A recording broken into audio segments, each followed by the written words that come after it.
Hey, it's Beyond the Session, the show where you find out how much your therapist really cares. Today, our friend ChatGPT has a fantastic opener for us. It says, discover the real conversations therapists have when the therapy session ends and the mic stays on. So, yeah, that actually describes what we're doing today. Not bad, ChatGPT. Not bad. I've got Lindsay back for part 2 of our trauma recovery series. In part 1, we learned about identifying trauma and knowing when to seek help for ourselves or a loved one, and how we can support people who are going through trauma if we are the loved one. We also talked about how to find a good therapist. And today's show, we're exploring how a good trauma therapist might help you do the very hard and slow work of healing from trauma.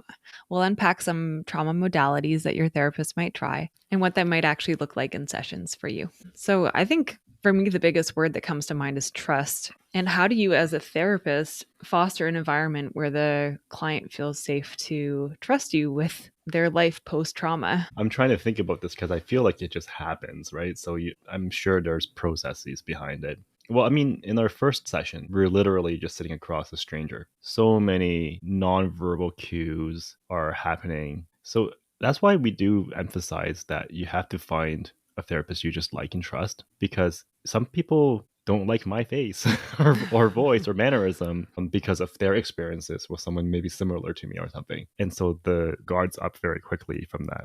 Some of it's that first impression, right? And I mean, we often talk about how when we're hiring therapists, the first impression is so important. Someone who is warm and kind and confident and makes us feel at ease in a very brief time, we can recognize that in them, right? Yeah. So there's something almost intuitive that's happening in our ability to trust a complete stranger with the hardest thing that we're going through. It helps that you're going to a professional clinic and that there's already the title. You're a registered psychotherapist. You've gone for the training, and the first session or two is all about getting to know you, and vice versa.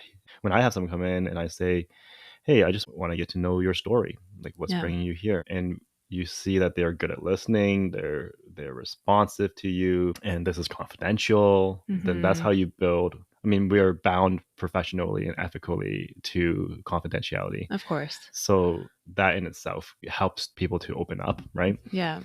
And then I guess knowledge is part of it too. If I can present myself as knowledgeable in this area, then and that's what we call psychoeducation, right? When I say like, hey, like this is actually what processes are going on, and these are the ways we know, backed by evidence, are the things that can help you. Yeah. Then that also creates confidence and builds trust too.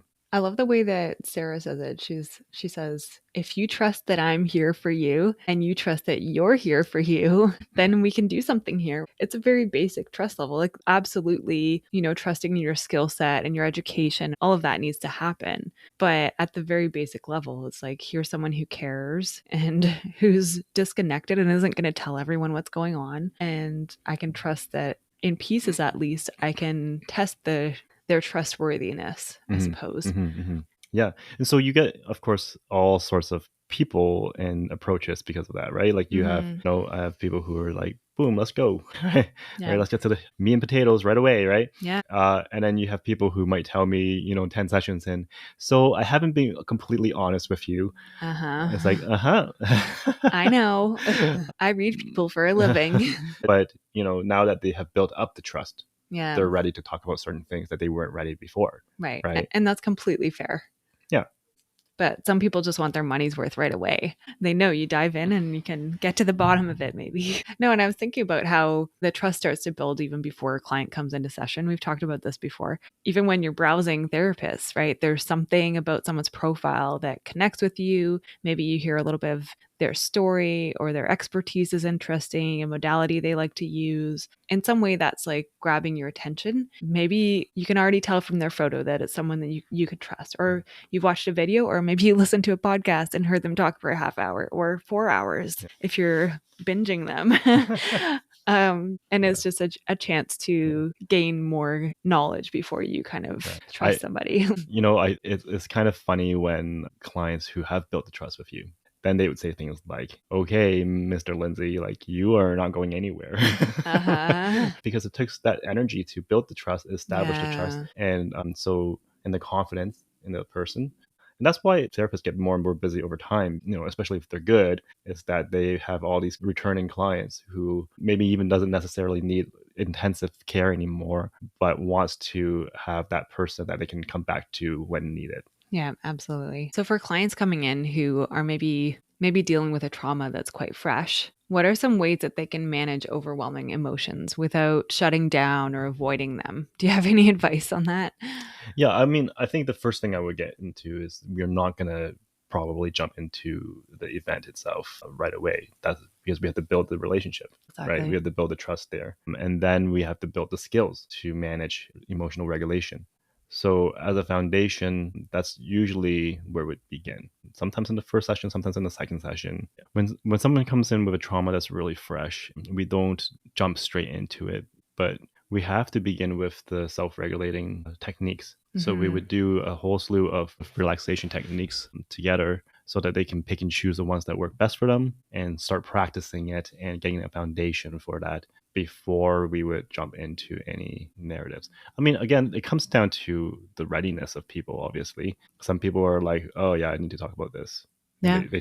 they might even start talking about it without me prompting. So, Do you ever stop yeah. someone from going there? No, because if they're readily talking about it, then they've already made the decision to. So I don't think I've ever seen anyone who just jumps into it get overwhelmed by it because Okay. they are already ready to talk about it. Yeah. Or do you think they feel like that's what they're supposed to do in therapy? So then that's why they're kind of jumping in. Yeah, I mean, and they're not completely wrong. Fair. They're like, yeah, like you might say something like that, right? Well, I'm here for this very reason, so I might as well get straight into it, Yeah, and that's okay. Like it's because it's permission based, right? of course. And so, I mean, when I don't even need to prompt it and you're just offering it, it hmm means that you've already inherently given permission. Do you find that some clients are resistant to like relaxation techniques and they find that's like too soft for them? It could be. It's hard to tell for me because it's our first session. I do frame it, and it's kind of the educational aspect of it, right? So I have to hmm like frame why we're doing it first, and why it's important. And I think that people are usually like positively surprised by it. What I try to do is experiential, and people actually feel more relaxed by the first relaxation technique we do. Yeah. It's not just like, I'm not just saying, okay, you just got to breathe more, right? Right. But it's like, okay, let's follow through this process. And after it, you're going to feel more relaxed, right? And I asked them, on a scale of 1 to 10, how relaxed are you right now? Without a fail, it would be, oh, yeah, yeah, I'm much better. Right. Yeah. Yeah. And I guess a therapeutic goal for someone overall, like some people might want to process what happened and make sense of it, obviously. But then the overall goal of just feeling better, like that's pretty prevalent, right? Like, I just want to feel better. I don't want to feel this way anymore. So then, if through relaxation, you can do a 5-minute exercise and go, oh, I'm a little more calm than I was. I feel a little bit more optimistic about this process, then it's trust building and it's creating a little more space to let that other work happen. Yeah, and that's something that's a experience for me too, where someone comes in and they do look very nervous, right? And so I'm doing this whole relaxation technique with them, and they're like, "Okay, that was good," and I actually feel really calm right now, Yeah. right? Yeah. So then that gives them, yeah, like you said, confidence that I kind of have an idea what we're talking about or doing here, Yeah. right? It's a little bit like me going to osteo for the first time. And I'm like, I don't understand this process or the science behind it. But in this moment, this feels nice. And I feel a little stronger afterwards. I can't really explain it, right? But it helps me trust a little bit that this is going to work. Yeah. Obviously, it's a very different technique that you're using. But I mean, there is some body work that happens in trauma therapy. Do you want to talk about some of those modalities that some therapists would use and Yeah. kind of how you integrate those in your Well, and practice? I think maybe this is one way of looking at it too, right? Is that trauma is a body reaction, Yeah, right? So any kind of therapy that's linked with trauma has to have a body component to it. right. Otherwise, you're missing the point. There are lists of approved, I mean, there's probably associations out there for trauma that would give you a list of approved therapies, modalities. because there's enough rigorous evidence showing a before and after effect that shows that people who go through this modality get better. My list is short between me and our associates, maybe with a few more different types of modalities on the table here.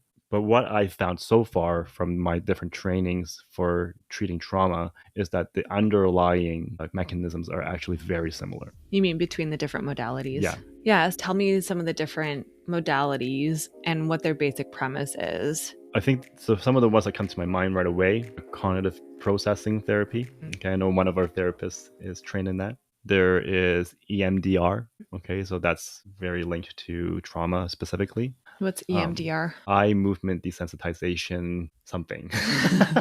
Maybe reprocessing. I don't know. And there is internal family systems. So that's IFS. That's one of the ones that we like to use here. That one we've talked about in other podcasts. It's kind of the inside out approach, right? Where you're looking at the different parts of who you are and how they interact with each other. Right. Yeah. So anyways, those are some of the big ones. Okay. Yeah. And I think my understanding, at least, I'm not a trauma therapist. You hinted at the fact that all good trauma modalities should incorporate some form of body work into them.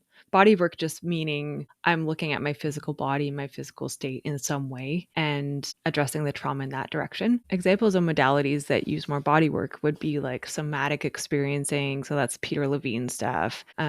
I mean, we talked about that in the last episode, the self-hug. He's using a lot of like physical signaling when you're addressing trauma as a way of kind of retraining your brain. And then thinking about like Bessel van der Kolk's work, The Body Keeps the Score. So that's been a really important piece of literature in the last couple decades that has kind of laid the foundation for some of the IFS stuff, internal family systems. Is somatic experiencing something that you use a lot in your practice, or beyond relaxation techniques, do you use any true body work with clients, or is it more of the mental exercises like IATP approach or internal family systems, which is kind of going inwards in your imagination more than anything? What I'm trying to understand is the interplay between techniques where we're doing very physical things versus techniques where we're doing very mental things that are happening entirely inside our mind. And how do you incorporate those into therapy with clients? Yeah, I think that there are things like somatic experiencing. I don't have a lot of experience in, first of all. Like I've done like a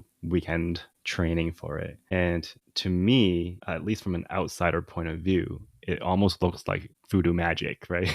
like you watch one of their sessions and they're just doing like they're humming and they're moving their bodies and they're shaking, and then people have these immense flooding of feelings come out of them. I believe that there's effects to it, and I know people who are actually practitioners of that, who swear by it. When you look at that modality specifically, for them, they don't do any talk therapy. It's all body work, which is, for me, it's just not really my purview. People come here for talk therapy, not exercises. Right. So I would just put it this way: I'm not an expert in it. I think there's some help to it, in that for some people it might be really helpful to do things like that, go to those kind of retreats or learn trauma yoga, or different ways of releasing from their body. And to a degree, we do that in our sessions in terms of just relaxation, really. As long as we're relaxed, you turn on the parasympathetic system, and when you're in the parasympathetic relaxed state, you can face the uncomfortable things that are stuck in you in a manner that is not overwhelming. And that's, at the bottom line, how you heal from those things. Yeah. I've seen some of the training as well. And I would add that somatic experiencing, there's something valid about it that's hard to understand. It's almost like how homeopathic medicine is hard to understand. We're watching these kids who had been in an earthquake and they're stumbling all over. They've lost some motor skills after the earthquake. So then what the therapist is doing with them is getting them to push really hard on their feet and regain that sense of stability after they've had such a sense of, the earth underneath me is unstable. So there's something curious about that. Or I'm thinking too about how Peter Levine uses this like deep humming. So he'll get his clients to say "voo," right? And like VU. And that's a way of activating a deep vibration in your belly. And there's other techniques that we use, right? Like belly breathing, where there's an actual nerve in your belly that when you're doing deep belly breaths and holding it, it's actually causing your entire body to relax. It's that same nerve, I think, that tells you, hey, I'm full, right? Like I've had enough to eat. I feel satisfied and safe. I can rest now. So like there's some way that he's trying to like trip the system and activate that. And I think there's something clever about it too. But again, it's not something that I think it's easy for people to understand or accept. There's something that I love and not love about it. Yeah. Right? It's kind of like you go to a physiotherapist and they will say, I mean, and physiotherapist requires a lot of training and a little bit of intuition as well, right? They are able to dig their finger in and be like, oh, this part seems really sore. And they have techniques to kind of release it. But then afterwards, they would say, okay, and now these are the exercises you need to do to strengthen it. So there's an empowerment there for the client to do something about it, learning and education and doing something. Whereas, and this is not to throw shade at things like osteo or chiropractic, but those ones require people who've gone through lots of intensive hands-on intuitive training to do something to you. And what I don't like about that is it's not very empowering. It's almost like, oh, well, I need to keep going back then. Yeah, right? You can't replicate it yourself. So, and that's why, like, personally, it was a hard sell for me to, like, in the perfect world and all the resources and time, I would go and get trained in somatic experiencing because it's kind of like magic. You do this thing with people and they're getting better. But on the other hand, it really kind of, you know, feels like the tens of grands you have to throw at something just to be good enough at it. Is a bit of a marketing thing going on there too, right? Right. But yeah, again, I don't want to throw shade because I know that for some people it's really powerful. Yep. And you got to do what you got to do. It's just not something that we practice very much here. For sure. And I think the modalities that you're using, it is more of the mental imagination kind of work, right? So when someone's in a relaxed state, then you can go in and use, IFS or IATP and draw from those different modalities. Can you explain what those ones look like just briefly? Yeah. So the primary principle that we've mentioned many times in different podcasts is the ability to swing back and forth into the uncomfortable realm and back into the comfortable realm. So comfort and discomfort, being able to swing back and forth. Yeah, you kind of use that in the infinity symbol, right? It kind of looks like an 8 that goes back and forth. Right, because what's happening in trauma is that you have this block between the two sides. And this is very intuitive. When I tell people this, it makes sense to them. It's like, aha, right? I'm either always stuck in trying to be comfortable, or I'm always stuck in not comfortable. So I have a panic attack. I'm unraveling in discomfort and don't know how to get back comfortable. I'm purposefully avoiding anything that is uncomfortable, and that's why I'm just keeping myself in this safe, unfeeling, dull kind of state. So that would be more the style of modalities I like to use. EMDR is like that, IFS is like that. And it's not that they're not physical, right? You are still sensing, experiencing, and processing things. It's just that it's not like literal physical manipulation of you. Yeah. I'm getting the sense that in sessions, you're really working with clients to feel very, very safe in that moment before they even think about their trauma and before they even tell you about it, which they might or might not need to do. But then what happens when they're in the real world and they're facing triggers? Something comes up out of nowhere and suddenly they're just like in that fight, flight, or freeze. How can people prepare themselves for that? And how can they deal with it when those triggers arise? Well, I guess first of all, if they are processing in session, one of the very fascinating thing about trauma therapy is how effective it is, because we're uncoupling the triggers or the memories from the sensation. And so they might not actually be, they might be getting healed from facing some of those things and actually feeling that way. If they are getting heightened emotions or sensations, right, then you would want to basically do the stuff that we've been practicing in terms of doing the relaxation. Everything you do in session is technically, in some ways, a training session. Yeah. It's real-time rewiring, because every time you do therapy, you're finding new tools or techniques or methods that you're practicing in real time. Right. And that way, when real situations come up, you've been more prepared because you've been doing that in session. Yeah, like your brain's going, oh, that worked. I felt better when I did it that way. Right. So then it's starting to tend that way instead as a self-protection mechanism almost. I think that what we're touching on here is more on how do I self-regulate during my day-to-day, right? Which we've talked about at large, I think, in previous CBT podcasts, when we talk about relaxation, when we talk about framing things. So rather than that, I think in trauma therapy, if allowed, right, if like the ultimate goal is actually permanent change and release of the trauma. Yeah. Right. If I'm just coping a little bit better, but it's always traumatic for me, then that's not, we haven't reached our goal yet.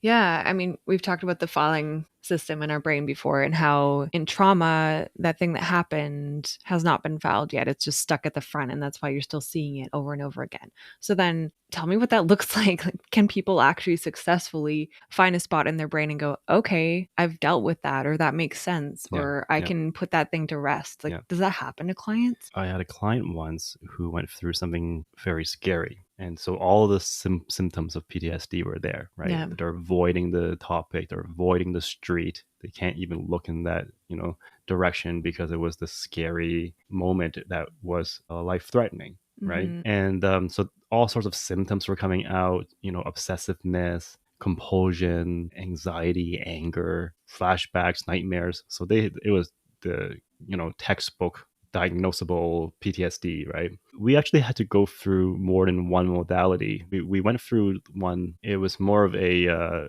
writing, drawing, talking. So we had, because this was a acute event, right? So we went through that. We did the relaxation. The person had to write down the account in detail. They had to draw it out. They had to talk it out. All of that interspersed with relaxation. Of course. Right. Is that all in one session, or like talk to me about the timeline of doing that with a client? Yeah, that could be one session, but it would usually be prepped first. As in, next week we're going to work on this. Yeah. So if you're ready. So we prep it by creating a timeline. Yeah. And that, even that, we prep that, like before that we're doing regulation, self-regulation. And the thing about some of these too is it's not necessary. If you are getting better from normal CBT, then what's the point, right? Yeah. If you are stuck with nightmares and flashbacks, then that's usually when you want to bring this in, and only at permission, or desire from the other person. Nobody really desires looking deeply into their trauma. But sometimes they'll say, but I'm so sick of the flashbacks and I really want to heal from this enough that I know I need to talk about it. And that's when we would start bringing that kind of tool out. So this person did the whole process, and I don't know how much effect it really had on them. Some people it's very effective, but this person was still having lots of symptoms and still coming back. So that was when I was just coming out of IFS, internal family systems training then. So I was like, you know what, this is a new thing I'm trying out. Like, you want to test it, right? so we went to that, and it was just like a light switch moment where they suddenly realized that the part of them that is reacting to all of this is actually not there because of the event itself, but because of a sensation they had since they were a child. And the moment that clicked, they were like better. Yeah. Wow. Yeah. That's why, I mean, I'm glad that I had more than one tool and tool set to help in that sense, right? Yeah. So when you switch gears into IFS, like, what does that look like in a session for a client? Like, what is your role in that, I guess, and how do you kind of walk them through it? Yeah. So my role is that of a facilitator. I liked this imagery before, and this is actually more about EMDR than IFS, but it works too. Is if you are watching the hockey game on the TV, and I call you on the phone, and I say, "Hey, can you tell me what's going on the screen?" And all you're doing is relaying back and forth, talking to me while looking at the screen, then you're going to be very distracted and not doing either very well. Yeah. Right. And so when I am doing trauma therapy, it's almost like I'm saying, hey, take a look at the screen, take a little while with it, and then tell me afterwards what you're seeing. And so while they're doing that, I'm usually timing it because I don't want them to have too much. The biggest fear of any person who's trying to overcome therapy is being overwhelmed. Of course. So that's what any good trauma therapist is always actively trying to avoid. And so as a facilitator, I'm saying, ask this question internally in IFS. And then they are doing it. And this is where I have very little interaction because this is all internal. Yeah. They're having conversation with themselves and they're listening to inner parts. And then after a little while, if the silence has been too long, I will interrupt, right? I'll say, hey, you're hearing anything? And sometimes, most of the times, people are very open to say, yeah, this is what I'm hearing, or this is what I'm seeing. Sometimes people don't want to do that. And they don't have to necessarily. And they don't have to. Yeah. They don't have to. As long as they're processing it, Yeah. then it's still fine. I mean, there is something powerful about saying it out loud, I think, though. Again, it's permission based. Right.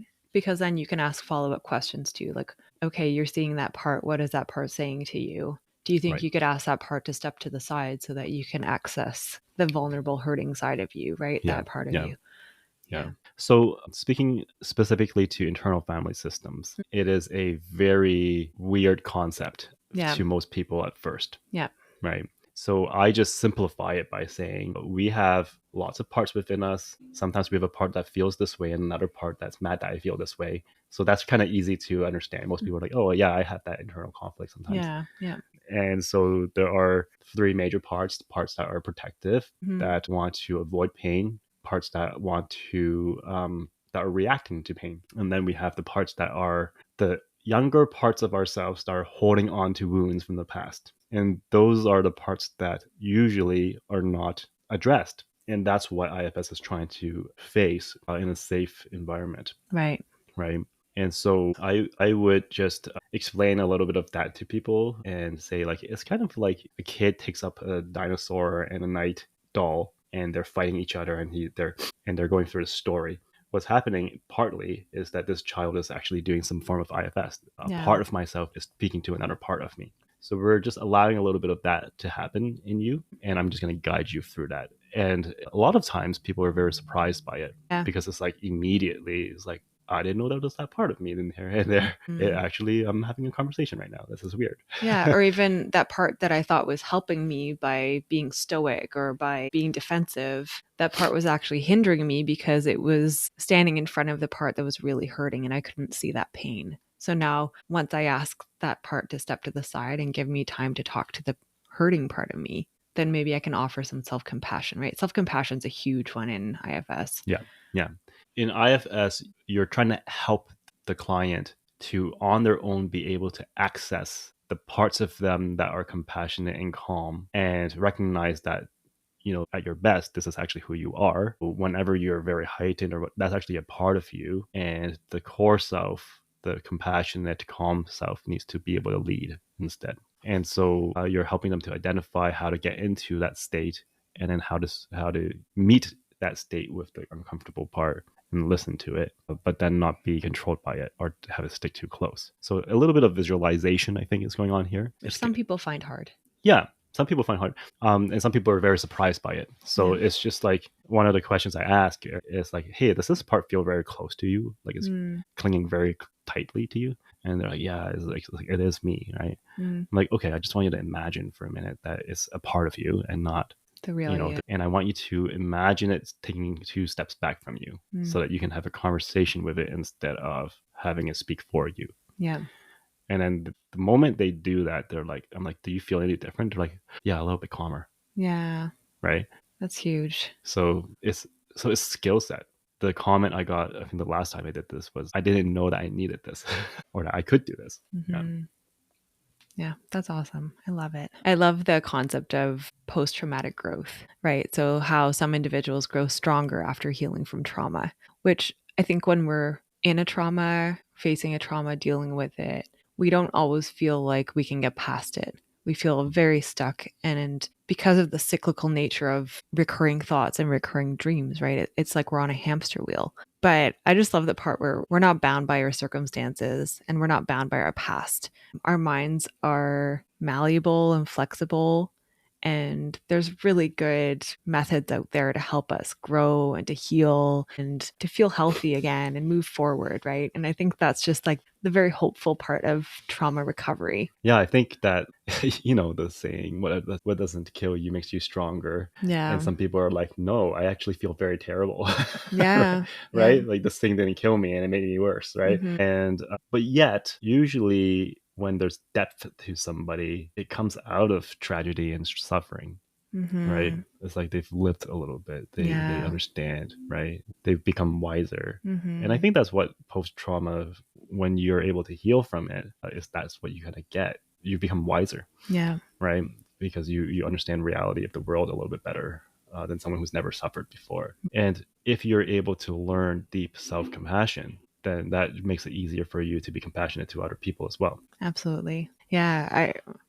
I mean, I have this video playing in my brain. I just love it. There's this moment on one of the talent shows with Simon Cowell. It might be America's Got Talent. And this girl gets up there and she's like 20 years old and she just shares how she's been battling cancer, right? And it's just this like horrific thing that's happened in her life. And they said, "Oh, are you better?" And she said, "No, I'm not better." But she just has this huge grin on her face and this like lightness to her. And she says to them, "I'm more than the illness. Like, I'm not defined by the bad things that happen to me." And everyone just cheers. It's just like, it gives you the chills. There's more to us than the bad things that happen in our life. It's possible for us to, even in the middle of those bad things, find hope and find joy in it, right? Yeah, I think that, we don't like bad things happening Mm-hmm. to us, Yeah. but they are in some ways make your human experience richer. And that's why feeling bad emotions are kind of important, because it's part of feeling emotions altogether. If I don't feel at all, that's actually PTSD, because it's like the suppressing of it, right?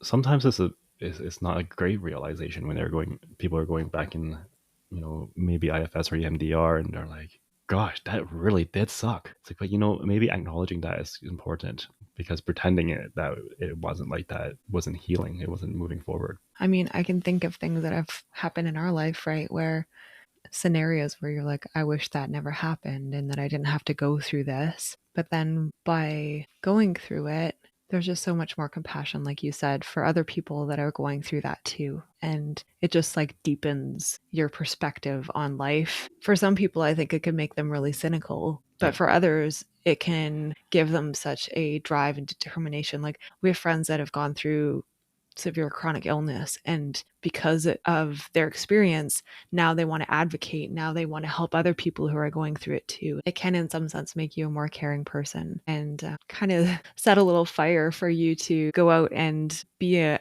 positive light in the world, I guess. There's a little bit of hope to close out this episode. This has been Beyond the Session, show brought to you by Reset Counseling and Psychotherapy in Barrie. If you have any questions about what you heard today, if there's anything you want us to bring up on the air, please email us at resetbarrie@gmail.com. And if you want to book a session with one of our therapists, you can do that using resetbarrie.ca. We'll see you next time.